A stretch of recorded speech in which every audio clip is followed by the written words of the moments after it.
ఏంట్రా భూమా ఇలా వచ్చావు? ఏంద్రో మీదకు వస్తున్నావు? ఈ విషయం జమీందార్ గారికి తెలిస్తే ఏమవుతుందో తెలుసా? తెలుసు విజయమ్మ, దగ్గరకు వస్తే దూర బ్రతకనివ్వడు. దూరం ఉంటే నేను బ్రతకలేను.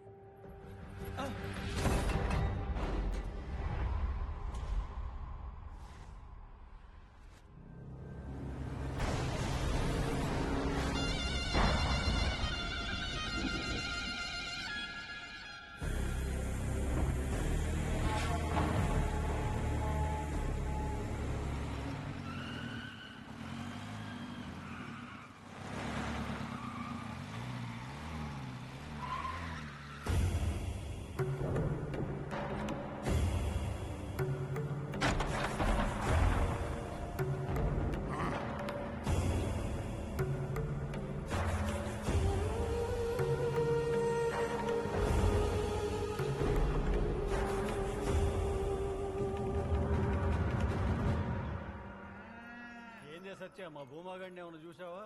లేదు పెద్దయ్యా, చూడలేదు. ఏడకు పోయినాడో ఏడు.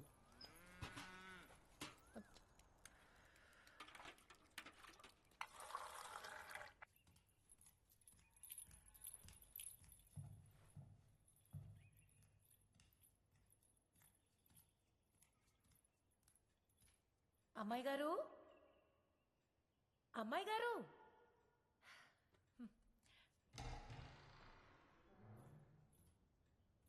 అమ్మాయి గారు, అమ్మాయి గారు.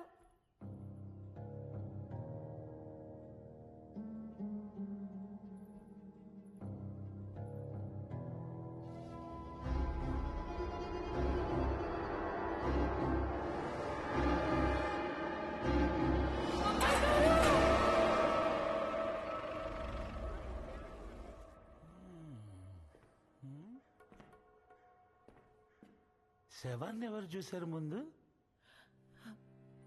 నేనేనయ్యా.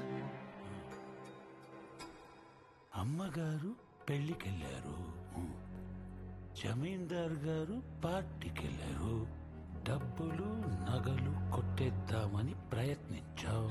ఆ పిల్ల చూసేసింది, అరిచి అందరికి చెప్పేస్తదేమో అని భయపడి గొంతు కోసి చంపేశావు. లేదయ్యా, వెంకటేశ్వర మీద ఉంటూ నేను అమ్మాయి గారిని చంపలేదయ్యా. ఇది హత్య జరిగిన గదిలో దొరికిందయ్యా. అయ్యా, అది చెప్పు చెప్పు. భూమాదయ్యా. భూమా ఎవడు? రమణ కొడుకయ్యా. నా కొడుకు అట్టాంటోడు కాదయ్యా. వాడు చిన్నప్పటి నుంచి అమ్మాయి గారిని చాలా ప్రేమగా సాగేటోడయ్యా. యజమాని దగ్గర ప్రేమ చూపించకూడదురా, గౌరవం చూపించాలి. పిల్ల మంచి కొబ్బరి ఉండలాగా దొరికింది, కొరికేద్దాం అనుకున్నాడు. పిల్ల ఎదురు తిరిగేసింది. తెల్లారితే జమీందార్ గారికి చెప్పేస్తదన్న భయంతో గొంతు కోసి చంపేశాడు. ఆ భూమాగాన్ని పట్టుకురండ్రా. అయ్యా, భూమా ఇంకా రాణి రాత్రి నుంచి కనిపించట్లేదయ్యా. రాణి ఎవరు? ఏంటి వంట మనిషి అయ్యా. ఒకసారి ఇక్కడికి వచ్చి చూడండి సార్. ఇలా రండి సార్. సార్ ఇక్కడ చూడండి సార్, రక్తం.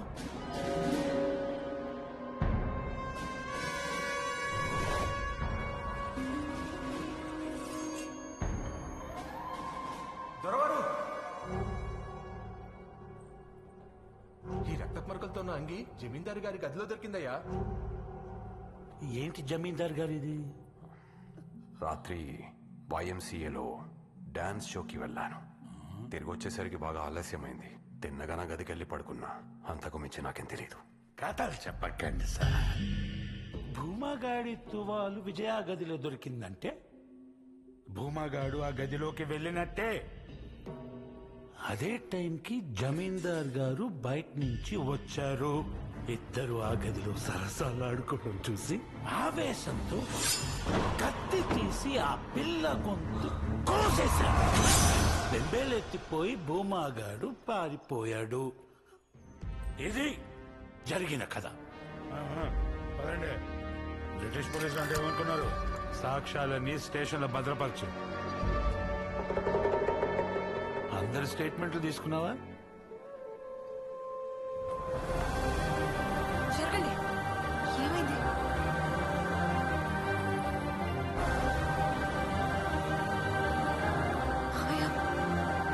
అత్తయ్య, ఏమైంది అత్తయ్య? విజయమ్మ గారిని హత్య చేశారని జమీందార్ గారిని పోలీసులు తీసుకెళ్తున్నారమ్మా. హత్య? విజయాన్ని హత్య చేశారా? ఎవరో అమ్మాయి? ఈమె మీనాక్షి దేవి గారి మేనకోళ్ళు ఈ ఇంట్లోనే ఉంటున్నారు. గుడికెళ్ళి వస్తున్నట్టున్నారు. ఆ అమ్మాయి స్టేట్మెంట్ కూడా తీసుకో. అలాగే దొరవారు.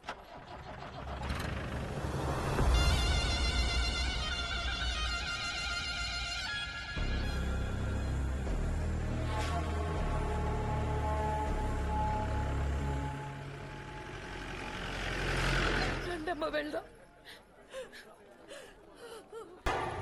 ఇక్కడున్న ప్రతి ఓడు ఒంటి చేత్తో సరసాపని చంపినోడనంట సార్.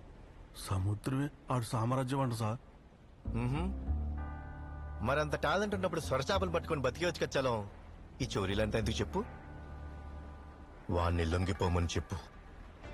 లేదంటే ఏ సముద్రం అయితే వాడు సామ్రాజ్యం అనుకుంటున్నాడో అదే వాడికి సమాధైపోద్ది.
Thank you sir.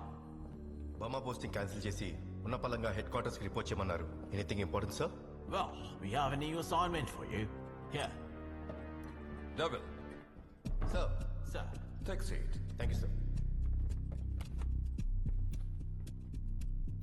నువ్వు రసపాడు వెళ్ళి ఈ కేసుని ఇన్వెస్టిగేట్ చేస్తున్నావు.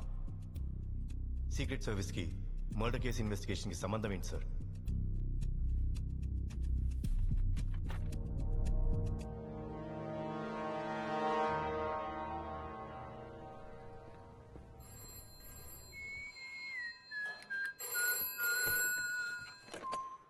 ఎస్ఐ మత్తయ్యను మాట్లాడుతున్నాను. Yes sir. విజయ మర్డర్ కేసుని పరిశోధించడానికి మద్రాస్ నుంచి స్పెషల్ ఆఫీసర్ వస్తున్నారు. సార్. కేసు ఇన్వెస్టిగేషన్ లో అతనికి కోఆపరేట్ చేయి. Yes sir.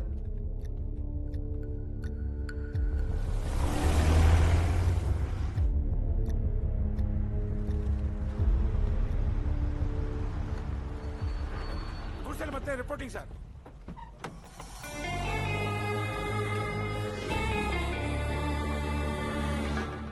సార్, ఎదురుగున్న ట్రావెల్స్ బంగ్లాలోని మీ బస్సు ఏర్పాటు చేసిన ఇటండి.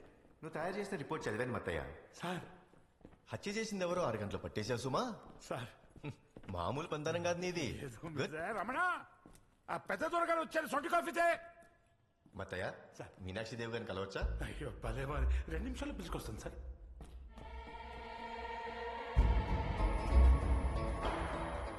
అయ్యా కాఫీ. ఈ ఇంట్లోకి రావడానికి అదొకటేనా దారి? ఇది సింహద్వారం అయ్యా. ఆ పక్కన ఉత్తర ద్వారం ఒకటి ఉంది. వెనక ద్వారం మాత్రం ఎప్పుడు మూసేసే ఉంటుందయ్యా. ఏ ఆ ద్వారం తెరిస్తే ఇంటికి ఇష్టమని ఎవరో సాములోరు చెప్పారంట. అందుకని పెద్ద రాణిగారి హయాంలోనే మూసేశారయ్యా. పూజలో ఉన్నారట, వచ్చేస్తా అన్నారు. మిమ్మల్ని దర్బార్ హాల్లో కూర్చోమని చెప్పారు.